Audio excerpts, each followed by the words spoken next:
Olá, uma ótima tarde a todos. Começamos agora a segunda edição do Agricultura BR, aqui direto do canal do Boi para todo o país. Um prazer estar contigo de novo. Você que nos acompanha pelas antenas parabólicas em todo o Brasil, pelo sistema digital e analógico, também na NET Claro TV nos canais 190 e 690, pelo portal sba1.com, também pelas páginas do Facebook, está no Facebook do canal do Boi, daqui a pouco está em dezenas de páginas do agronegócio brasileiro. Obrigado a todos que vão compartilhando o nosso sinal. Também lá no Paraguai, aqui no Brasil também, você tem a TV por assinatura Neo TV. E a partir deste momento, a TV Imaculada está linkada aqui no Agricultura BR, levando o nosso programa em sinal aberto para todo o estado do Mato Grosso do Sul. Sejam todos bem-vindos. Começa o programa de hoje falando a respeito de soja, e eu falo a respeito do que vem acontecendo no mercado nacional, e os preços não param de se elevar. Você vai acompanhar a partir de agora um estudo que mostra o que vem ocorrendo aqui no Brasil. O fato é que, independente do que acontece com soja em Chicago, ou com dólar comercial, nós temos uma elevação causada ou por efeito de demanda. A demanda pela soja brasileira segue muito forte e nós tivemos, no último mês, no mês de março, uma espécie de saída do sojicultor da ponta vendedora. É claro que quase todo mundo estava muito focado em colher a soja e também por esperar melhores condições de comercialização. E isso ocorreu. Essa saída estratégica do sojicultor ou de parte dos sojicultores da ponta das vendas fez com que os valores se elevassem, ou foi um dos argumentos para esses valores se elevarem, é o que nós vamos mostrar a partir de agora. Nós vamos trazer um estudo feito pela equipe do Agricultura BR, utilizando dados da Bolsa Brasileira de Mercadorias, do CPEA e também da Bolsa de Chicago. Então vem comigo, você acompanha o que vem ocorrendo. Aqui nós temos duas páginas que mostram o que aconteceu com dois fundamentos que eu mostro diariamente aqui no Agricultura BR. Veja só, o primeiro que eu mostro, e eu estou trazendo fechamento para soja e todos os dados que são relacionados à soja até o último dia 15 de abril. O primeiro deles que eu trago aqui é o dólar. Dólar a R$ 5,65 mais 4 no fechamento do dia 15, uma ligeira alta de 0,04% frente ao que ocorria 30 dias antes. Então, ó, os preços que eu estou comparando aqui são de 30 dias. Todos eles que vão aparecer nesse estudo são 30 dias de comparação. Então, é o dia 15 de março com 15 de abril. Veja só, soja na Bolsa de Chicago, consideramos o contrato de maio, é a posição que tem a maior liquidez e nós tínhamos, nesse fechamento do dia 15 de abril, 14 dólares, 10 centes mais 3 por bushel. Esse era o número que nós tínhamos para a soja negociada na Bolsa de Chicago. Comparado com o que nós tínhamos 30 dias antes, é uma ligeira queda. É estabilidade, tanto para dólar quanto para a soja em Chicago, mas ali uma ligeira queda de 0,06% é o que nós destacamos aqui no Agricultura BR nessa primeira parte desse estudo. Então aqui nós mostramos dois elementos que você acompanha diariamente aqui no Agricultura BR para formação de preços. Agora, eu trago em destaque os valores praticados no Brasil, seja nas principais praças produtoras ou ainda nos portos brasileiros. Também com a mesma questão de datas, né? A data do dia 15 de abril comparado com o que ocorria 30 dias antes. Veja que nós trazemos agora os valores de negociação nos portos brasileiros, aqui utilizando dados CPEA para os números. Veja só que no Porto de Paranaguá, valor de referência a R$ 176,19 a saca de 60 quilos. Esse é o primeiro dado em destaque aqui, com uma alta de 1,67% quando comparado a 30 dias, os valores de 30 dias antes. Outro dado interessante é que o Porto de Santos, R$ 172,66, de acordo com o CPEA, 3,64% de alta, comparando aqui os valores de 30 dias, como eu já disse, é o padrão de comparação aqui do Agricultura BR para esse estudo. Agora, vou mostrar três praças importantes para a negociação, para a comercialização de soja no Brasil. Veja só, mercado físico nacional, nós destacamos aqui Dourados, no Mato Grosso do Sul, importante praça, aqui liderando o sul, sudoeste do estado do Mato Grosso do Sul, com valor médio de R$ 159 a saca de 60 quilos, uma alta de 4,26%. Praça de Rondonópolis, no estado do Mato Grosso, sul do estado do Mato Grosso, R$ 165 a saca de 60 quilos, uma alta de 2,48%. E Ponta Grossa chamou muita atenção aqui da nossa produção, porque Ponta Grossa chega a R$ 171 a saca de 60 quilos, com uma alta de 8,92%. Então aqui mostrando os elementos. E aí eu vou falar o seguinte: preço dos portos em relação a prêmio, praticamente não tivemos nesses últimos 30 dias. Então, não é prêmio de soja no porto que fez essas determinações. Também, como você viu, não é dólar estável, com viés de queda em 30 dias, mas estável, e o mesmo pode-se dizer com soja na Bolsa de Chicago. O que nós tivemos é uma demanda que continua condizente com aquilo que se espera, ou seja, uma procura muito grande, com agora 91 milhões de toneladas comercializadas da safra atual brasileira 2020-2021, e a estratégia do sojicultor. Muitos, quando travaram preço lá no ano passado, nos meses de julho, agosto e setembro, travaram a R$ 100, muitos se arrependem desse travamento de negócio, mas é importante dizer, a R$ 100 lá no mês de agosto e setembro eram bons negócios para essa safra, cobriam os custos de produção, mas a verdade é que muitos hoje estão travando os valores nesses preços que nós estamos vendo agora, numa média nacional a R$ 150 a saca de 60 quilos.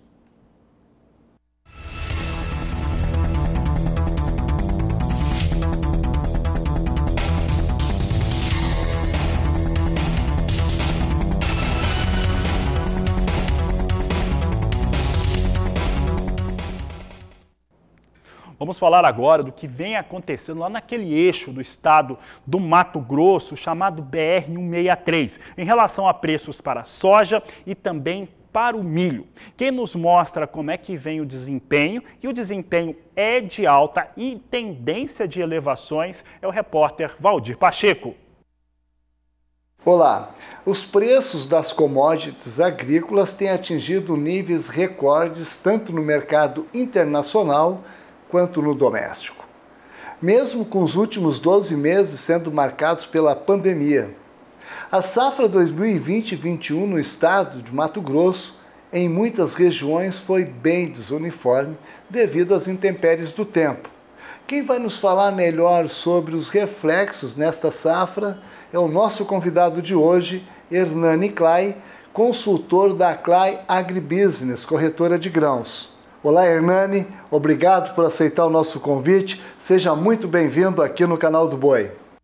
Obrigado, Pacheco, pela oportunidade. É sempre um prazer estarmos juntos aqui. Um abraço a todos os nossos amigos do canal do Boi. Hernani, como está o comportamento do preço da soja na região norte de Mato Grosso? A região norte, aqui onde nós estamos, a região Sinop e seus adjacentes, sofreram bastante. Tivemos casos bastante delicados, o produtor perdeu uma quantidade significativa em termos de qualidade e até alguns que não conseguiram tirar da lavoura mesmo, né, a safra, acabou plantando milho por cima das áreas de soja, então foi uma safra bem conturbada. E o preço da soja que nós estamos vendo são preços recordes, né, pensando aqui para a região. Os Estados Unidos estão começando o plantio da soja. Como está o mercado climático por lá, Hernani? A gente tem visto aí os repórteres climáticos de lá, áreas do cinturão de plantio com problemas indicando seca do solo, né? Alguns casos bastante severos. Então existe essa expectativa da nova safra americana e o mercado de clima é um mercado muito forte para esse momento lá nos Estados Unidos. E para nós também a questão cambial, né? Quando a gente olha o câmbio aí batendo 5,70, próximo de 5,80, isso em reais tem um reflexo muito forte na composição do preço. Então, esse conjunto de situações, ele trouxe condições do produtor travar preços bastante diferentes do histórico que nós estamos acostumados aqui no Mato Grosso. Hernani, vamos falar um pouquinho agora da segunda safra, que é o milho, que está com uma demanda muito aquecida. Você acha que o grão está na mesma vertente da soja? Se a gente parar para analisar, nós tivemos 4 eventos, né, vamos dizer assim, a seca no plantio da soja, a chuva na colheita da soja, a chuva no plantio do milho, que daí acabou postergando a janela de plantio, e agora nós estamos tendo essa questão climática do que vai acontecer daqui para frente no desenvolver da cultura do milho como um todo, né? Precisamos de chuva aí até final de maio para salvar uma boa parte das áreas que foram plantadas, né? Mas a gente tem aí indicativos que até 10, 15 de maio é o que está sendo previsto pela climatologia. Ok, Hernani, agradeço mais uma vez aqui a sua participação. Eu que agradeço, Pacheco, estamos sempre à disposição e um abraço a todos os nossos amigos do agro. Obrigado. Acabei de conversar com o consultor de commodities, Hernani Klein. De Sinop, Mato Grosso, Valdir Pacheco. Os números que chegam aqui no Agricultura BR mostram que, em relação à safra de soja brasileira, 70% dela já foi comercializada, enquanto que do milho, principalmente o maior volume é a segunda safra mesmo, chegando a 35%. Esses são os números hoje atualizados, considerando 3 empresas privadas que mandam os levantamentos aqui para a equipe do Agricultura BR. Fala agora de soja negociada nos portos do Brasil. Nós temos valores em alta. Nós temos aqui R$ 177,00 a saca de 60 quilos na referência para os portos de Santos e Paranaguá, com entrega no próximo mês, com entrega no mês de maio, de acordo com a Granos Corretora, que traz os números diariamente aqui no nosso programa. Sigo falando de soja, mas agora eu falo de soja lá nos Estados Unidos. E como acontece tradicionalmente nas quintas-feiras, nós tivemos a divulgação dos números do relatório de vendas e exportações do Departamento de Agricultura norte-americano. Esses números não foram muito positivos, não. Pelo contrário, ele representou uma queda forte, expressiva, frente aos números da semana passada, da última quinta-feira, que já eram fracos. E também trouxe ali uma situação ainda de maior queda quando comparado à média das vendas das últimas 4 semanas. Mas que número foi esse? Pouco mais de 90 mil toneladas, 90.040 toneladas de vendas na semana encerrada no último dia 8 de abril. É o que você acompanha comigo agora na tela. Nós temos aqui os números do Departamento de Agricultura norte-americano. Como eu disse, 90.400 toneladas, ou 4, né? 4 mil toneladas aqui. Safra com vendas agora totais de 60.760.000 toneladas. Quem acompanha o Agricultura BR sabe que esse número aqui das vendas nas safras norte-americanas já foram maiores, já chegou a 60.810.000 toneladas. O que aconteceu? O que aconteceu foram cancelamentos, né? Tivemos cancelamentos, é por isso que reduziu, mesmo com 90.400 toneladas aqui somadas. A meta de exportação, como você bem sabe, ela foi revisada na última sexta-feira, subiu para 62.050.000 toneladas de venda de soja nesta safra. Um destaque aqui que nós trazemos em relação a esse relatório de vendas e exportações é que nós tivemos países que normalmente não são muito tradicionais na aquisição de soja e tivemos a China. A China cancelou a compra de 55.000 toneladas de compras na safra 2021. Por outro lado, comprou pouco mais de 250.000 toneladas para entrega na próxima campanha. Sigo falando de soja, agora vamos dar uma olhada como é que vem soja em Chicago. Soja em Chicago hoje vinha com um volume de alta, né? Negócios em elevação, muito animados por uma questão climática lá nos Estados Unidos. Se nesta última quarta-feira fechava com uma alta de 20 pontos, né? Que dava uma elevação ali superior a 1%, hoje abria em alta, mas depois os negócios se invertiam. Vamos saber como é que vem as posições agora. Agora voltamos à movimentação de alta. A alta está em torno de 0,5% aqui nas posições de mais curto prazo. Eu fico de olho principalmente na posição de maio. Maio é o contrato de maior liquidez para as posições aqui com soja na Bolsa de Chicago, vindo a $14,17 mais 2 por bushel. A alta é quase de 0,5%. Julho, $14,10 mais 4 por bushel. Posição de agosto, $13,71 por bushel. Nós temos aqui essa posição de negócios. Setembro, 13 dólares 2 centes por bushel. É o que nós temos aqui negociado na Bolsa de Chicago. Chicago, como eu disse, permaneceu com elevações, né? E vem com elevação ainda por preocupação com o clima. Nós vamos tentar falar com a Maria Clara daqui a pouco da Somar Meteorologia, que deve explicar o que acontece com as áreas de produção de soja norte-americana. Dólar, vamos dar uma olhada no dólar, então, dólar comercial, nós temos aqui a moeda a R$ 5,61 mais 6, queda de quase 1%, 0,96% de queda para a moeda norte-americana. É o destaque que eu trago agora no Agricultura BR. E para falar sobre essa nova queda com o dólar, há pouco, inclusive, nós mostrávamos o fundamento que nós temos para a soja, considerando soja em Chicago, dólar, prêmio pago nos portos, vê que em 30 dias quase tudo equilibrado, conseguimos mostrar aí que as elevações do mercado brasileiro são realmente por demanda. Mas o dólar, ele dentro dessa situação ali de equilíbrio que se tem nos últimos 30 dias, que é o valor a 30 dias e agora, eles são muito parecidos. Entretanto, nesse momento, nesse intervalo, ele teve sobe e desce bastante intenso. É por isso que eu converso agora com Walter Pulga Júnior. Pulga, dólar hoje com uma queda de quase 1%, dólar mantendo a sua linha ali de subir e descer com muita energia. Como é que vem o mercado hoje? Boa tarde, seja bem-vindo. Boa tarde a você, boa tarde a todos. Bom, hoje nós temos ainda aquela preocupação em relação ao cenário político, que segue muito tenso, né? Falta aí um acordo entre o Legislativo e o Executivo sobre as questões do orçamento. Nós temos falado disso já nos últimos 3 meses, né?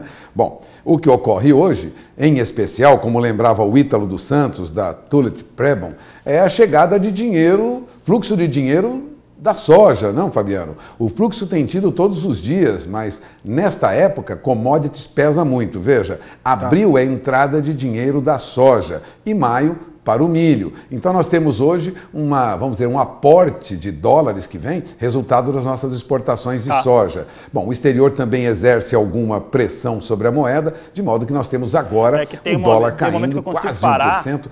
E a 5,61. A 5,61, ou seja, o dólar chegou a operar abaixo de 5,60 hoje. O dólar negociado no mercado, à vista, e considerando o dólar comercial como referência, já chegou a 5,59 mais 70. Ou seja, agora a 5,61 a queda é um pouco menor, mas a queda já foi superior a 1%. Eu gostaria também de lembrar que nós temos hoje uma contribuição dos frigoríficos e de papéis da Vale para elevar aí a pontuação do índice Bovespa, né? Veja, o índice Bovespa subiu até 121.400 pontos hoje. E por que chegou nessa, vamos dizer, essa recuperação mais acentuada? Demorou para chegar nos 120 mil pontos, chegou ontem e agora está nos 121 mil pontos. Contribuição de ações da Vale. Os papéis da Vale subiam agora mais de 1% diante de alta dos preços do ferro no mercado internacional. Agora, os frigoríficos contribuíram muito também, viu? JBS agora estava entre as maiores altas, os papéis do JBS subiam 2,7%. Alta também para ações do Marfrig, alta de 1,91% para os papéis do Marfrig. Minerva tinha alta de 1,18%.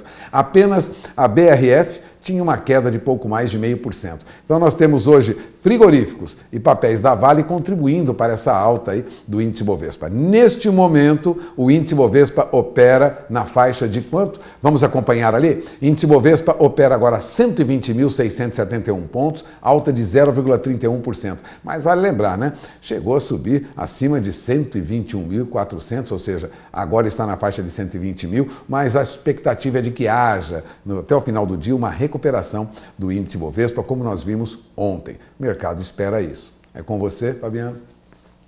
Tá certo, Walter Pulga, obrigado pela participação. Daqui a pouco o Pulga volta aqui trazendo mais informações no Agricultura BR.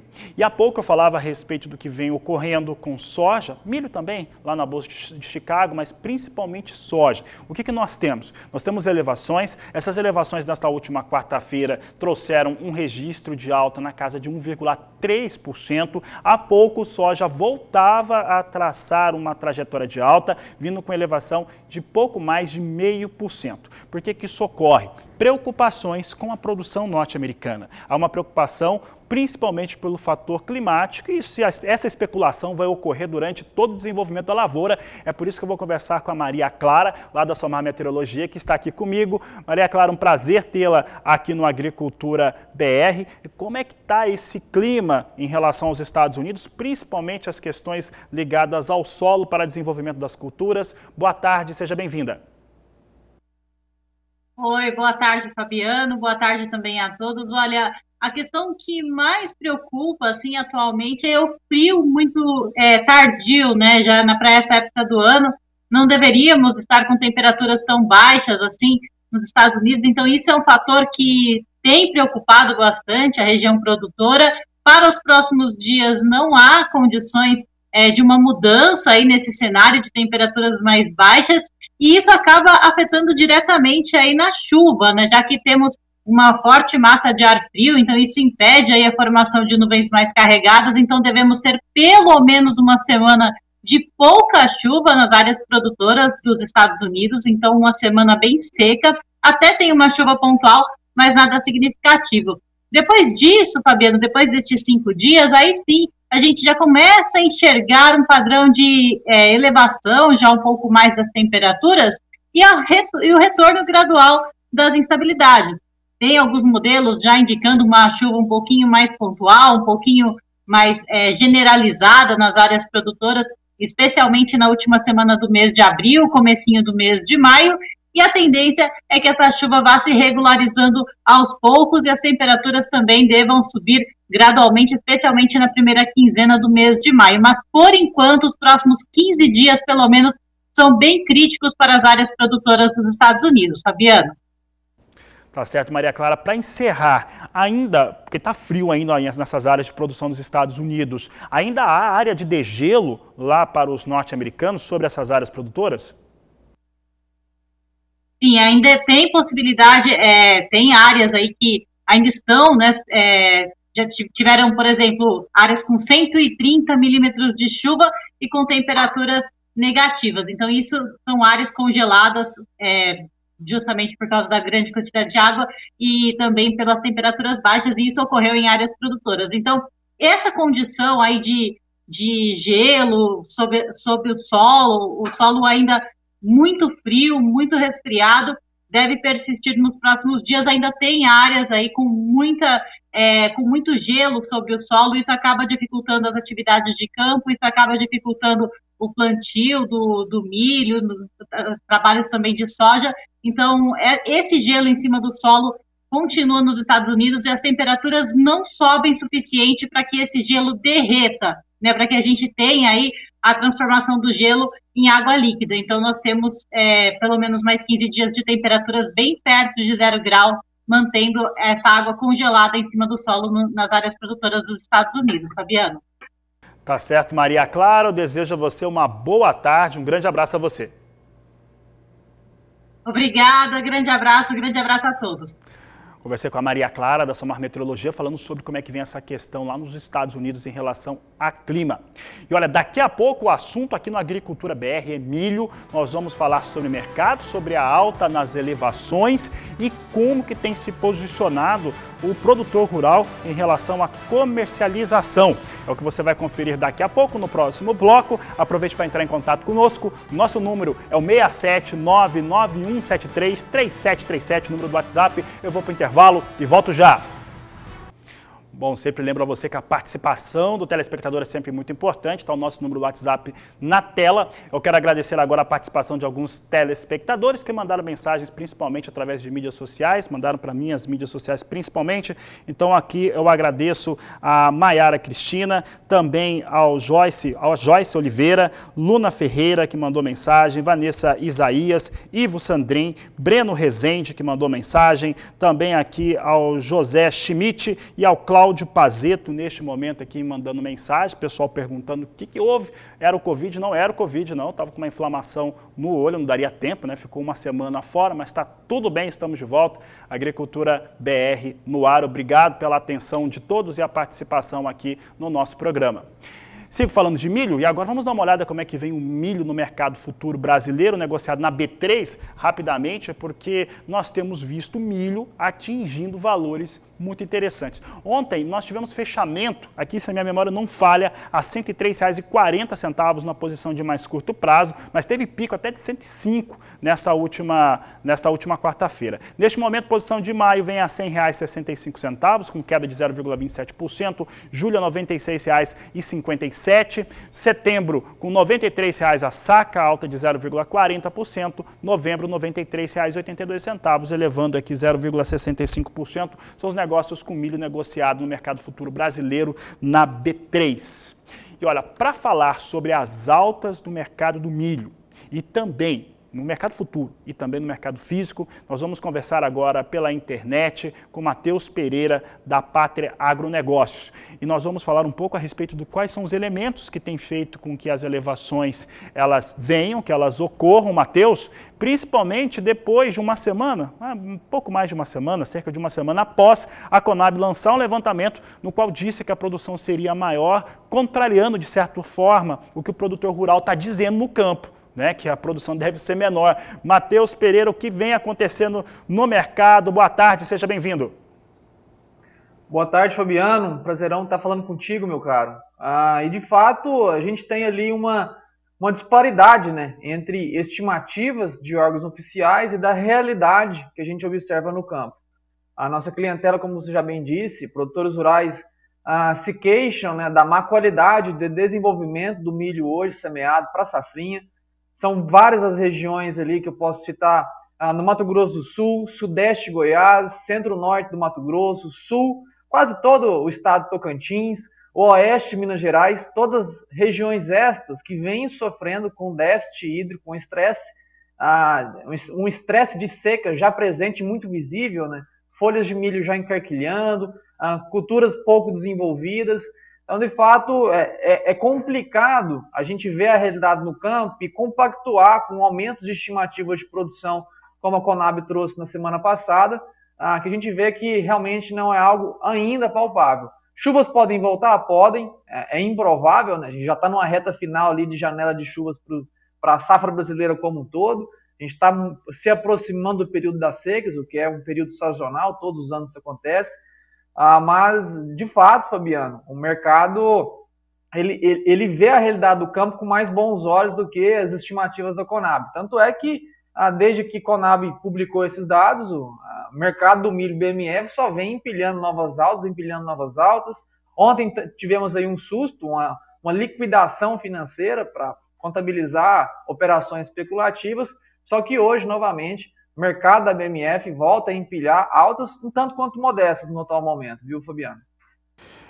Matheus, antes da gente entrar no assunto do como que está comercializando o milho, o produtor brasileiro, eu vou fazer uma pergunta, essa é uma conversa que eu tive com alguns telespectadores aqui do canal do Boi, do Agricultura BR, sobre o quanto se acredita, né, em relação aos números oficiais. Eu sempre digo aqui no programa que número, quando é do governo, a gente sempre tem que desconfiar um pouco. Mas a Conab colocou lá um estoque final de passagem acima de 13 milhões de toneladas. Eu entendo que isso também pode ser usado como ferramenta para estabelecer relação de oferta e demanda e principalmente controlar a inflação, porque isso vai impactar em algum momento nas cadeias integradas de frangos, suínos e também na cadeia produtiva da carne bovina. Então, Matheus, vou te fazer uma pergunta bem direta. Você acredita nos levantamentos hoje que estão sendo apresentados, principalmente nesse último do começo da semana passada, divulgado pela estatal brasileira?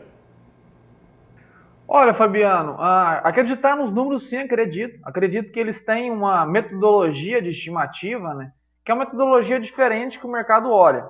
Eles são, enfim, tanto o Conab aqui no Brasil quanto o SDA lá fora, possuem a sua metodologia analítica, né, para a confecção desses relatórios, e grande parte desses relatórios publicados são com teores muito conservadores, né, onde que as pesquisas são feitas ao longo de semanas. Então, talvez a realidade de um relatório publicado nesta semana da Conab, do SDA, talvez não é a realidade de hoje, uma realidade que ela foi captada ali há 2, 3, 4 semanas atrás, mas seguindo a metodologia estatística, a metodologia de amostragem que cada entidade dessa vai ter, cada agência dessa vai ter.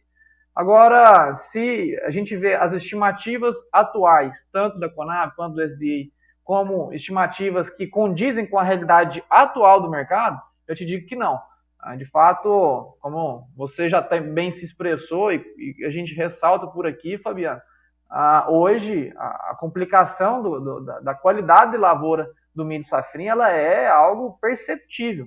Qualquer produtor rural, qualquer pessoa que nos assiste agora na Agricultura BR, Fabiano, que der alguma volta por algum campo, ou for produtor rural, sabe muito bem chegar na porta de casa, ver um talhão de milho e ver que ele está sofrendo com a falta de águas.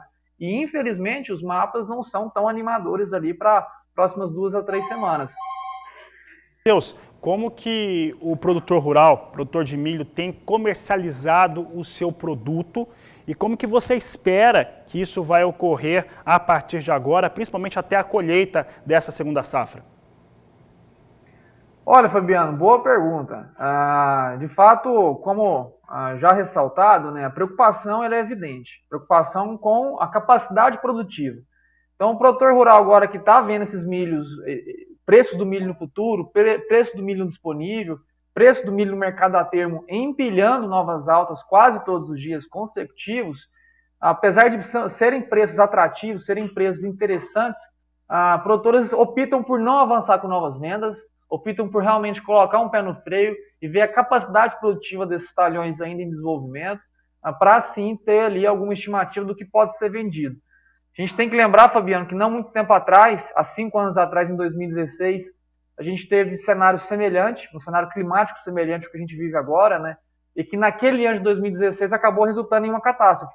Eu, que sou filho de produtores rurais aqui no estado de Goiás, a gente viu a milho naquele ano produzir apenas 5% da nossa expectativa inicial.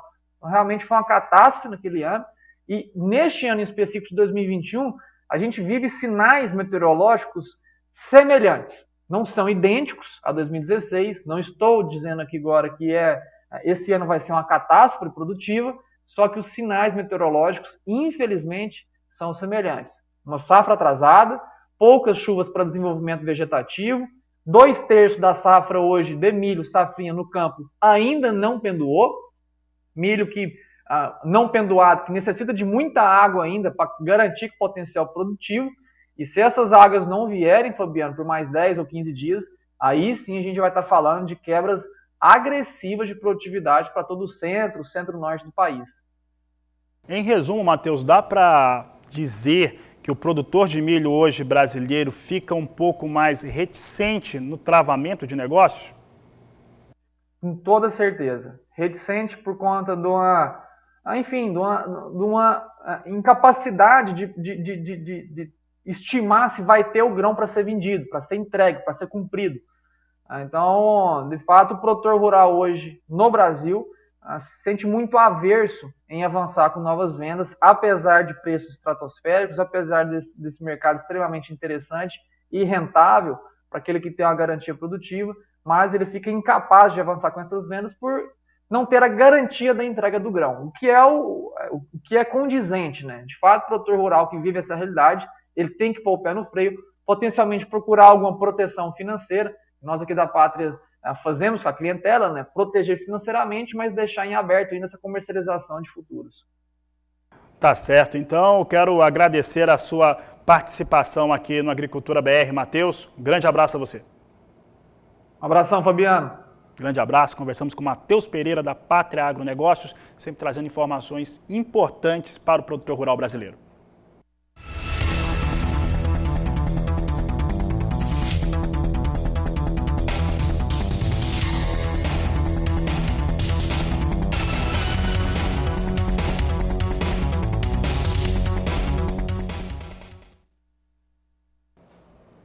E o Agricultura BR agora traz para você informações a respeito do que vem acontecendo na produção rural brasileira. E você acompanha comigo destaques relacionados à questão forte de relação de oferta e demanda de grãos, o fato de desequilíbrio. E nós perguntamos para o professor Marcos Fava Neves qual que seria o fator que poderia trazer algum tipo de parâmetro para o mercado, já que a linha para desequilíbrio, principalmente de uma oferta menor do que a demanda, está muito fininha. E ele respondeu. A situação de grãos é muito delicada, porque pairam todas as dúvidas climáticas, tanto na segunda safra de milho no Brasil, como a safra sendo plantada nos Estados Unidos, e você tem um desajuste na oferta e na demanda mundial. Vou pegar alguns números aqui, peço perdão que eu tenho aqui na minha cola, não dá para decorar. O mundo vai produzir de milho 1,14 milhão de toneladas e vai consumir 1,16. Então vocês estão vendo aí que o estoque de milho deve cair ao redor de 20 milhões de toneladas, 6% menor do que era na safra anterior. É preocupante. No caso da soja, a produção mundial está estimada em 363 milhões de toneladas para um consumo de 370 milhões de toneladas. Então o estoque também cai aí ao redor de 9,5 milhões de toneladas, 10% menor. Então vejam vocês aqui no caso da soja, estoque 10% menor ao final dessa safra, né, da safra 2021, e no caso do milho 7% menor. Por isso que nós estamos vendo esses preços aí. Isto sem considerar qualquer frustração climática. Aí a coisa pega.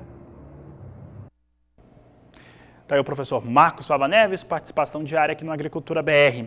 Você acompanha agora como é que vem a previsão do tempo lá no nordeste do país, porque as chuvas começaram a cair sobre as áreas de produção. É o que você confere agora no quadro Agroclima.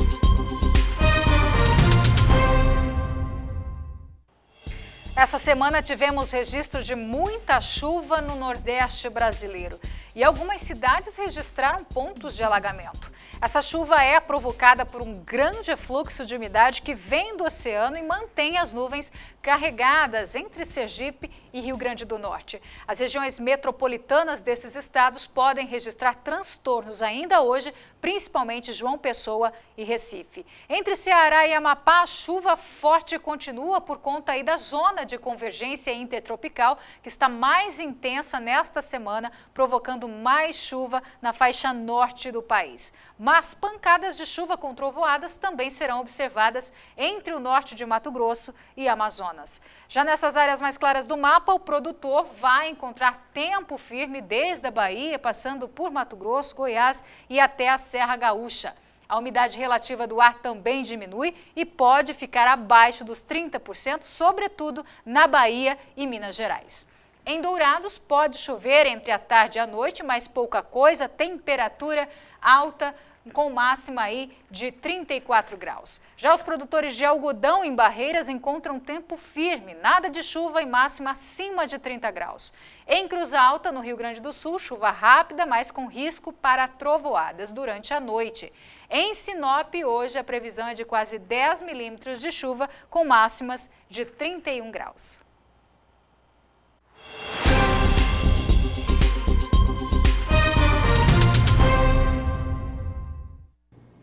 A seguir no Agricultura BR, você vai saber que o Proagro vai cobrir os prejuízos para as lavouras de milho causados pela cigarrinha. E ainda, hoje é Dia Nacional da Conservação do Solo e você vai ter uma reportagem especial sobre plantio direto na palha. Eu vou para o intervalo e volto já. E o Banco Central brasileiro esclareceu. O produtor rural brasileiro que teve prejuízos no milho causado pela cigarrinha tem cobertura do Proagro. Quem explica esse tema é Walter Pulga Júnior, que volta aqui ao programa. Pulga. Olha, o que ocorre é uma decisão mesmo do Banco Central para dirimir, para eliminar qualquer dúvida, né? As perdas causadas por doenças transmitidas pela cigarrinha receberão cobertura do Proagro. E por que o Banco Central decidiu isso? É que não se dispõe atualmente de nenhum método, né, difundido de combate, de controle ou de profilaxia, quer seja técnica ou quer seja economicamente execuível. Portanto, o Banco Central determinou que as instituições financeiras que operam o Proagro devem dar cobertura para produtores que tiveram prejuízo com a cigarrinha. Caso tenha ocorrido alguma negativa, ela será revisada por determinação do Banco Central. Fabiano? Tá certo, Pulga. Uma boa tarde a você. Aí as questões ligadas aos prejuízos causados pela cigarrinha. E agora eu falo a respeito do Dia Nacional da Conservação do Solo. Acontece no dia de hoje e a conservação do solo é algo muito importante para se garantir resultados e maior produtividade. O Brasil é o maior destaque por ter desenvolvido a tecnologia de plantio direto na palha e é o que você vai conferir na reportagem de Mauro Andrade. O plantio direto na palha é uma técnica conservacionista desenvolvida aqui no Paraná pelo produtor rural Herbert Bartz, falecido em janeiro deste ano. O plantio direto na palha protege o solo do sol excessivo e de chuvas torrenciais, evitando a erosão e permitindo que as plantas absorvam melhor os nutrientes. Mas quem vai nos falar melhor sobre o plantio direto na palha é Ricardo Hallich. Ele é professor da Universidade Estadual de Londrina e membro da Federação Brasileira do Plantio Direto. Acompanhe. Sobre o sistema plantio direto, que talvez valesse a pena nós enfatizarmos que hoje a gente trabalha com esse conceito do sistema plantio direto, que até pouco tempo atrás se chamava de plantio direto na palha. Hoje nós estamos tratando do sistema plantio direto. E quais são as vantagens do sistema plantio direto quando bem executado pelos produtores? É redução de custo de produção, porque há uma redução de operações agrícolas, mas há também uma redução de necessidade de insumos, principalmente insumos químicos defensivos agrícolas, porque a gente coloca a cultura, a agricultura, a gente insere ela no contexto do ambiente e faz com que as plantas se relacionem e, obviamente, a gente vai reduzir potencial de infestação de pragas, potencial de infestação de doenças, reduzir potencial de infestação de planta daninha. Então, se fizermos um bom sistema plantio direto, então integrando tudo isso. Agora estamos encerrando a safra de verão, a colheita, a maioria das lavouras de soja, e boa parte das lavouras estão entrando com milho. Quem tem essa rotação, milho após a soja, já está semeando milho. Mas existem aqueles que não entrarão com milho, então ficará uma janela entre o final da soja e a entrada de uma outra cultura de inverno, por exemplo, trigo, aveia ou outra cultura de inverno. Essa janela que nós precisamos tomar muito cuidado. É preciso ter cobertura no solo. Uma boa palhada sobre o solo durante a janela de plantio aumenta o desempenho produtivo da lavoura. E nesse contexto das janelas, a maior preocupação que nós temos é com a janela entre a safra de inverno e o início da safra de verão, que normalmente são períodos maiores. Uma alternativa que tem sido muito bem sucedida, e vem isso do cerrado das regiões tropicais, é a introdução da braquiária junto com o milho, por exemplo, que vai manter o solo coberto com plantas para, por exemplo, entrar com a soja na sequência. Essa é uma excelente alternativa, tem dado certo também nessas regiões nossas aqui, e é uma coisa que vai crescer cada vez mais, inclusive com a possibilidade da introdução do boi, né, o pastoreio, fazendo então a integração lavoura-pecuária. Esse é o que se diria o fechamento do sistema plantio direto. De Londrina, no Paraná, Mauro Andrade. Com essas informações, encerramos essa edição do Agricultura BR. Voltamos logo mais ao vivo às 16 horas no horário de Brasília. A todos uma ótima tarde e até lá!